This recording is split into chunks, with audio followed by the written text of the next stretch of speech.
A palavra do Senhor está em João, capítulo 6. Nós vamos ler, primeiramente, do 60 ao 69. Mas quem me conhece sabe que deixa a Bíblia aberta aí que a gente vai passear um cadinho. Amém? Todo mundo achou? João 6, 60 a 69. Espera aí, vocês acharam, mas eu não. Achei agora. Estava na página errada.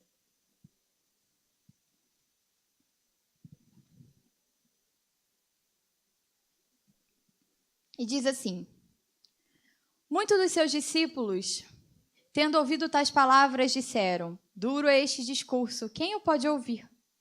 Mas Jesus, sabendo por si mesmo que eles murmuravam a respeito de suas palavras, interpelou-os: isto vos escandaliza? Que será, pois, se virdes o Filho do Homem subir para o lugar onde primeiro estava? O Espírito é o que vivifica, a carne para nada aproveita. As palavras que eu vos tenho dito são Espírito e são vida. Contudo, há descrentes entre vós, pois Jesus sabia desde o princípio quais eram os que não criam e quem o havia de trair. E prosseguiu: por causa disso é que vos tenho dito, ninguém poderá vir a mim se pelo Pai não lhe for concedido. À vista disso, muitos dos seus discípulos o abandonaram e já não andavam com ele. Então perguntou Jesus aos 12: porventura quereis também vós outros retirar-vos? Respondeu-lhe Simão Pedro: Senhor, para quem iremos? Tu tens as palavras da vida eterna. E nós temos crido e conhecido que tu és o Santo de Deus. Senhor, nosso Deus e nosso Pai, eis aqui, Senhor, a tua palavra, eis aqui o teu povo, Senhor. Deus meu, vem falar ao nosso coração, Senhor, aquilo, Deus meu, que nós precisamos ouvir, Deus. Porque nós estamos aqui, Senhor, é por Ti, Deus meu, é pelo Teu amor, Senhor, e é pela nossa necessidade, Senhor, de aprender mais contigo, Deus. Senhor, vem fazer a Tua vontade neste lugar, Deus meu. Som dos corações, Senhor, Deus meu. Vem preparar, Senhor, Deus meu, cada coração como terreno fértil, Deus, para receber a Tua palavra, Deus. Para que a Tua palavra, Senhor, venha dar frutos, Pai. E frutos, Senhor, Deus meu, que venha gerar, Senhor, transformação, Senhor. Deus meu, faz a tua vontade aqui neste lugar. Esse povo é teu, essa igreja é tua, esse lugar é teu, Senhor, a palavra é tua, Deus, e nós estamos aqui é por ti, Deus, é pela tua soberania, Senhor. Não permita, Senhor, que eu fale nada, Senhor, de mim e nada que não venha de ti, Senhor. Pela tua misericórdia, Pai, me usa, Senhor, Deus meu, para que possamos sair daqui, Senhor, cheios da tua presença, Senhor, e que possamos sair daqui, Senhor, transformados em Ti. E nós cremos, Senhor Deus meu, que o Senhor já tem trabalhado e por isso te agradecemos, Pai, em nome de Jesus. Amém. Então, eu só quero fazer assim a gente dar uma analisada no que aconteceu antes, porque é um discurso bem duro de Jesus aqui, né? Eu acho que todo mundo em algum momento já leu essa palavra. E é um discurso bem duro de Jesus, duro a ponto da grande maioria que o estava seguindo, embora que o versículo 60 fala muito dos seus discípulos. Eu gosto muito da versão da Nova Tradução na linguagem de hoje, que chama de seguidores, né? E muitos dos seus seguidores abandonaram ele por causa do discurso dele. Mas antes da gente chegar aqui no cerne da palavra, eu quero fazer uma retrospectiva do porquê que Jesus chegou a esse ponto.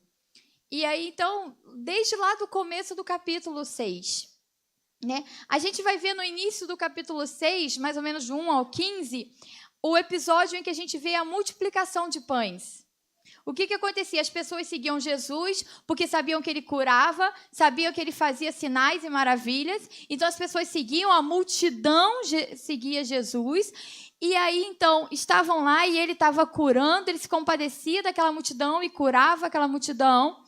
E aí, após fazer tudo isso, ele se preocupou, porque onde ele estava era deserto, era ermo, e já estava um horário avançado e aquele povo tinha que ir embora. E ele se preocupou, peraí, eles não têm o que comer. E aí foi quando a gente super conhecida essa passagem, para a gente ganhar tempo eu não vou ler, ele vai e multiplica o pão e o peixe e dá de comer a toda aquela multidão, amém? Ok. Depois disso, a gente vai ter a passagem que Jesus manda os seus discípulos passarem para o outro lado, e aí vem aquela tempestade, e os seus discípulos ficam aterrorizados, e aí Jesus vem andando sobre o mar. Todo mundo conhece essa passagem, amém? Ok. Então, vamos lá agora no versículo 22, que aí agora a gente vai começar a ficar mais, que está mais junto da mensagem de hoje. Se a gente olhar o versículo 22, diz assim: no dia seguinte, a multidão que ficara do outro lado do mar notou que ali não havia senão um pequeno barco e que Jesus não embarcara nele. Então, no dia seguinte, aquela multidão que comeu o pão e o peixe da multiplicação voltou atrás de Jesus e viu que ele não estava lá. E foi atrás dele. E aí, então, só que quando chegaram até ele, Jesus já sabia da intenção daquele povo. E aí, pula lá para o versículo 26, e a gente só está pulando assim, que é só fazer uma retrospectiva até para vocês entenderem aonde a gente vai chegar na palavra. Então, no versículo 26, Jesus já sabendo a intenção do povo, Jesus já falou logo: em verdade vos digo, vós me procurais não porque viste sinais, mas porque comeste do pão e vos fartaste. Trabalhai não pela comida que perece, mas pela que subsiste para a vida eterna, a qual o Filho do Homem vos dará, porque Deus o Pai o confirmou em seu selo. Então ele já está dizendo: olha só, vocês estão aqui, não é pelo que eu fiz, os sinais e maravilhas, vocês estão aqui pela comida. E ele já começa a dizer: olha, não para de pensar na comida, no que perece, para de pensar no agora, para de pensar no físico, para de pensar no material. Ele já começa falando aqui. E aí, então, se a gente olhar no versículo 30, eles ainda não entenderam nada. Que eles viram e diz assim: então lhes disseram eles: que sinal fazes para que o vejamos e creamos em ti? Quais são os teus feitos? Ele já tinha feito a multiplicação no dia anterior. Ele já estava curando todo mundo, mas a multidão ainda estava ali perguntando. E então, no versículo 35, ele meio que deu um basta. E declarou assim: declarou-lhe, pois, Jesus: eu sou o pão da vida. Porque ele estava falando que aquele povo estava indo atrás do pão, do alimento, do pão que perece, do material. E ele diz assim: eu sou o pão da vida. O que vem a mim jamais terá fome, e que crê em mim jamais terá sede. Ele já deu um basta ali na situação. Ele falou: é isso que eu estou falando aqui com vocês. Vocês estão atrás do pão que perece, porque vocês vão comer hoje e amanhã vocês vão ter fome. Eu estou falando que eu sou o pão da vida e que quem crê em mim não vai mais ter fome. E aí, no versículo 51, vamos chegar mais perto da palavra, ele vai, e para deixar bem claro, ele diz de novo: eu sou o pão vivo que desceu do céu. Se alguém dele comer, viverá eternamente. E o pão que eu darei pela vida do mundo é a minha carne. Amém? Então, ele foi aqui falando tudo, ele explicitou a missão dele. E aí foi por isso que a gente chega na palavra no versículo 60, e eu vou ler novamente com calma, para que a gente possa aí entrar no que Deus tem para falar conosco hoje. Muitos dos seus discípulos, versículo 60, muitos dos seus discípulos, mas vamos trocar? Muitos dos seus seguidores, tendo ouvido tais palavras, disseram: duro é este discurso, quem o pode ouvir? Mas Jesus, sabendo por si mesmo que eles murmuravam a respeito de suas palavras, interpelou-os: isto vos escandaliza? Que será, pois, se virdes o Filho do Homem subir para o lugar onde primeiro estava? O Espírito é o que vivifica a carne, para nada aproveita. As palavras que eu vos tenho dito são espírito e são vida. Contudo, há descrente entre vós, pois Jesus sabia desde o princípio quais eram os que não criam e quem o havia de trair. E prosseguiu: por causa disso é que vos tenho dito, ninguém poderá vir a mim se pelo Pai não lhe for concedido. À vista disso, muitos dos seus seguidores o abandonaram e já não andavam com ele. Então perguntou Jesus aos 12: Porventura quereis também vós outros retirar-vos? Respondeu-lhe Simão Pedro: Senhor, para quem iremos? Tu tens as palavras de vida eterna, e nós temos crido e conhecido que tu és o Santo de Deus. Amém? Ficou claro como que a gente chegou nesse versículo 60? Nesse discurso duro de Jesus? Amém? Então, o que eu quero falar sobre hoje é o seguinte. Deus me mostrou aqui, nessa passagem, 3 grupos. São 3 grupos que tem ao redor de Jesus. 3 grupos ao redor de Jesus, e se a gente trouxer para os dias de hoje, 3 grupos talvez dentro da igreja. E então a gente vai identificar cada um desses grupos e as características de cada um deles. E aí então o Espírito Santo vai tocando em nosso coração para nos mostrar em qual grupo a gente está e se a gente realmente tem que continuar nesse grupo ou se hoje é o dia de trocar de grupo, amém? Primeiro grupo, nós temos aquela multidão que foi atrás de Jesus. Aquela multidão são como aqueles que estão na igreja pelos feitos de Deus. Sabe aqueles que vão buscar a mão e não o pé? Aqueles que estão na igreja em busca de bênção, que andam buscando sinais, manifestações. E aí o que acontece? Eles vão à igreja, se enchem do que eles estão buscando. Só que quando acaba o culto, quando eles vão embora, que foi o que aconteceu com aquela multidão. Presta atenção no que aconteceu com aquela multidão. Eles foram, eles comeram, foram embora e no dia seguinte o que aconteceu? Eles estavam com fome de novo, porque aquele alimento perecia. O que eles receberam ali pereceu. Então eles tiveram que retornar, porque não era o suficiente, não preenchia. Então o que acontece? É aquele grupo que vai na igreja, se enche, e aí acaba o culto, ele se dispersa, se mistura com o resto do povo, até o próximo culto em que volta, buscando sair farto, mas para não fazer nada depois. Não fazem nada para Deus. É como se fosse um cliente num restaurante. Eu vou ali, vou pedir o que eu quero, vou receber, vou embora. Vocês estão entendendo? Amém? Só que o que acontece, sabe por que a multidão teve que voltar para comer? Porque quando você recebe o alimento assim e não faz nada, não se renova. Essa unção que se recebe sem um propósito, sem você pegar e fazer a missão que Deus te deu, a missão que nos é dada, ela não se renova. E eu vou explicar para os irmãos. Porque todos nós, é óbvio que eu tinha que entrar em missões, todos nós temos chamado missionário. Não é assim, que às vezes uma pessoa pergunta assim, Priscila, como é que você descobriu que você tem chamado missionário? Não. Eu descobri que eu tinha chamado missionário quando eu aceitei Jesus. Porque todos nós temos chamado missionário. A diferença é como que nós vamos cumprir? Nós vamos ter uma vocação diferente. Todos nós temos chamado missionário, porque todos nós fomos chamados para isso. Agora, cada um vai ter a sua vocação. E o chamado missionário, a obra missionária, ela vai ser feita de 3 formas. E, por favor, nunca usem o ou. É i, é e, não é ou. Então, é orando e contribuindo e indo. Essa é assim que a gente cumpre a missão do Senhor. Então, não adianta falar assim, mas eu oro. Eu não preciso fazer mais nada. Não, é orando, contribuindo e indo. Mas Priscila, eu não posso ir à África. Não, mas você pode ir ao seu vizinho. Você pode ir ao seu colega do trabalho. Você pode ir ao seu colega da faculdade, ao seu colega da escola. E eu falei isso ontem eu estive num retiro de jovens e de tarde nós estive dando uma palestra sobre missões. E eu falei com eles, jovens, vocês que são usados para ganhar jovens.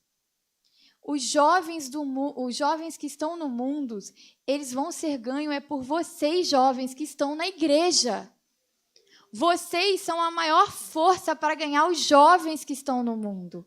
E isso é o ir. É tornar conhecido o sacrifício de Jesus na cruz. É tornar conhecido a obra. E aí, vou te mostrar como é que a unção não se renova. Acho que todo mundo conhece a passagem, eu não sei se eu já falei isso aqui, eu gosto muito de falar sobre isso, às vezes eu sou meio repetitiva. Acho que todo mundo conhece a passagem em Eliseu, em 2 Reis, capítulo 4, lá de Eliseu, com aquela viúva do azeite da botija, que ela não tinha mais dinheiro e ela tinha uma dívida e eles iam levar os filhos dela. E aí, então, ele fala assim, traz tudo quanto você tiver. Ela falou, só tem um pouquinho de azeite. Ele falou assim, traz todas as botijas que você tiver, todas as botijas que você achar. Ela saiu pedindo nos vizinhos. E aí, então, ela foi colocando o azeite e enquanto tinha a botija, aquilo foi jorrando. Foi jorrando e foi jorrando e foi jorrando. Mas sabe quando o azeite parou de jorrar? Quando acabou a botija. Porque não tinha mais espaço. Então, acabou a botija, acabou o espaço, acabou o azeite. Todo mundo sabe que azeite é a unção do Senhor. E isso acontece quando você vai à igreja, se enche e não derrama no mundo esse azeite. Você vai voltar no outro dia, você está cheio, você quer renovar como? Como você quer que Deus renove, desça mais unção sobre você se a sua botija está cheia porque você recebeu e não derramou sobre o mundo? E aí você vai ficando com azeite velho. Oh, aleluia. Deus quer renovar o azeite. E para renovar o azeite tem que ter espaço. Então, aquele azeite que a gente recebe aqui, toda essa unção que você está recebendo aqui no retiro, você tem que derramar lá fora. E aí, quando você for no culto na sua igreja, você está de novo com espaço para receber o novo de Deus, amém? E aí nós temos o segundo grupo, que são os seguidores, que são o grupo do versículo 66, que diz assim, à vista disso, muitos dos seus seguidores o abandonaram e já não andavam com ele. Esses seguidores não é a multidão que só vai atrás, não. Eles até entendem que precisam mais do que só receber a bênção. Eles buscavam a presença de Deus, eles estavam lá com Jesus. Tanto é que tem algumas versões que chamam de discípulos. Aqui a minha Bíblia que eu estou lendo está escrito discípulo. Isso é forte. Então, eles sabiam, eles buscavam a presença e eles já não chegavam só com a mão vazia para receber, eles estavam ali para fazer a obra, eles estavam junto. Mas faltava para eles aprender o que Jesus falou no versículo 63. Vamos lá no 63. Ele diz assim, o Espírito é o que vivifica, a carne para nada aproveita. É isso que faltou para eles, sabe por quê? Porque a carne ainda estava muito viva. O eu ainda falava muito alto. E quando a gente está com Jesus, a gente tem que matar a nossa carne. O nosso eu tem que morrer. E aí o eu ainda gritava. E aí, sabe qual é o problema quando o eu ainda está muito? Quando a carne está com muito poder ainda e quando o nosso eu está grande? Toca nesse eu. Toca. Então, o que aconteceu? Eles ouviram uma palavra dura dessa? É a mesma coisa com aquele irmãozinho que às vezes ouve uma palavra dura na igreja e, eu vou embora. Não gostei. Eu não gostei. E eu cheguei e o pastor nem me deu, só falou assim de longe, não gostei. Ou então, não gostei da pregação de hoje, o pastor falou uma coisa dura e olhou para mim, não sei se era, não gostei. Esse é o problema. Porque a carne, o eu está grande, e aí quando alguma coisa toca nesse eu, não gostei. Esse é o problema. Porque ainda não amadureceu. Ainda está igual criança mimada. Não fez o que eu quero. Não. Então, também não vou mais. Também não vou mais no culto. Ou então, fiquei doente, não fui no culto, fiquei dois domingos sem ir no culto, não veio ninguém me visitar. Também não volto mais. Esse é o problema quando a carne ainda não morreu. E aí foi o que aconteceu aqui. Eles se retiraram. Eles viam, sentiram e presenciaram, preste atenção, a Bíblia diz que eles eram discípulos. Olha quantos milagres eles devem ter presenciado com Jesus.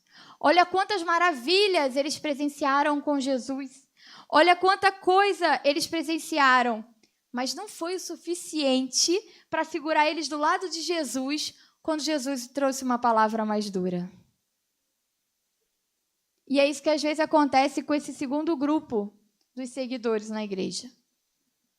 Às vezes eles já presenciaram tantos milagres, já viram a vida deles ser transformada de uma forma tão tremenda. E às vezes deixam uma coisinha pequena, por causa do orgulho, fazem eles se afastar de Deus. Amém? O amém agora foi fraco, né? Amém? Ok. E aí a gente tem o terceiro grupo, que é os 12, que eu intitulei os que ficam. Que eu creio que é a maioria aqui neste lugar, amém?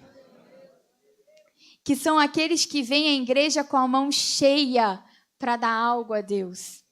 Que sabem que a presença dele é mais importante do que a bênção.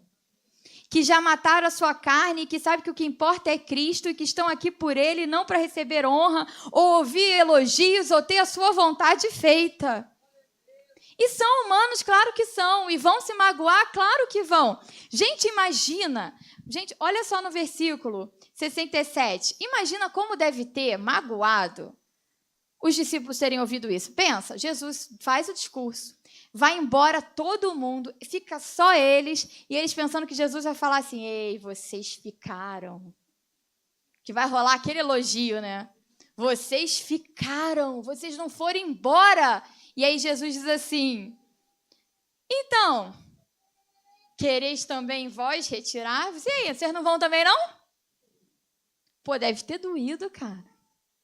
Isso magoa. E se fosse a gente? Só que quem está nesse grupo responde como Pedro em versículo 68. Senhor, para quem iremos? Tu tens a palavra de vida eterna. E por que eles responderam assim? Porque é questão de lógica. Como que eu vou me retirar se eu não tenho para onde ir, se eu sei que Ele é o pão que tem a vida? Ele é o pão que eu não vou mais sentir fome. Ele tem o rio de águas vivas que não vai me fazer nunca mais sentir sede. Para que eu vou me retirar? Não tem lógica sair ou se retirar porque seu ego foi ferido, a sua vontade não foi feita, porque nunca foi isso que importou. Os seguidores desse grupo sabem que a nossa vontade não importa. Sabe por quê? E aí eu vou falar na primeira pessoa, porque eu sei que somos todos nós. Sabe por quê que a gente sabe que a nossa vontade não importa? Olha lá o versículo 38. Volta um cadinho no versículo 38.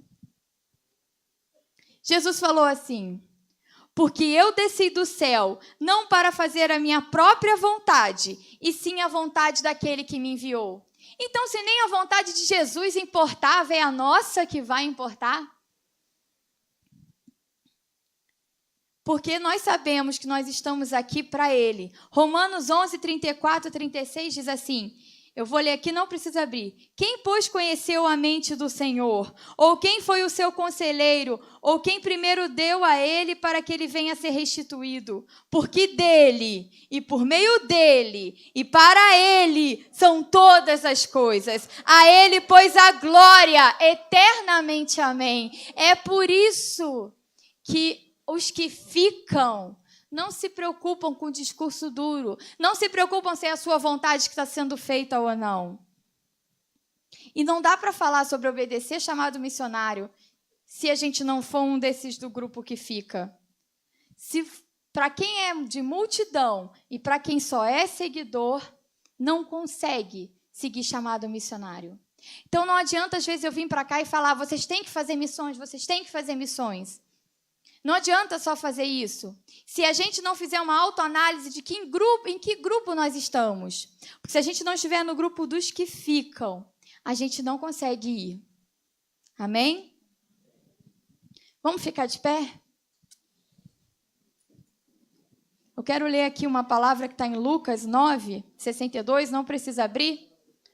O louvor vai estar tocando um louvor, mas antes disso eu vou estar lendo aqui. Lucas 9, 62 diz assim, preste atenção nessa palavra.